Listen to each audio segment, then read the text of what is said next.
How was the Roman army organized into units? Imagine a vast army stretching across the ancient world, perfectly coordinated and ready for battle. That's the Roman army, a marvel of organization and discipline.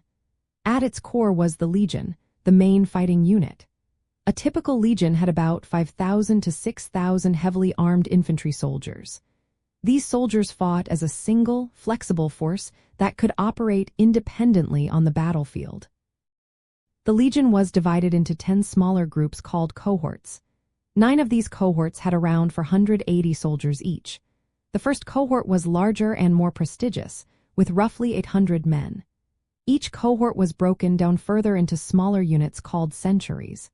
A century was led by a centurion and usually had about 80 soldiers, even though the name suggests 100.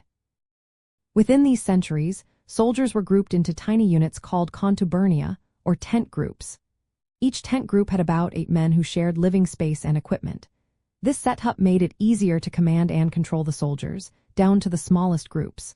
During the Roman Republic, the army used a system called the maniple, which divided the legion into smaller units called maniples. These were arranged in a checkerboard pattern, giving the army flexibility.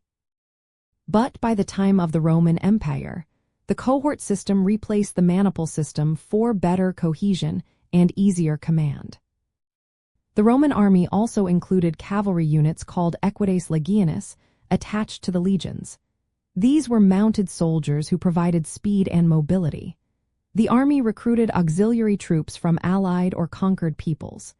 These auxiliaries brought special skills like archery, light infantry tactics, and cavalry support. Each century had specific roles to keep things running smoothly.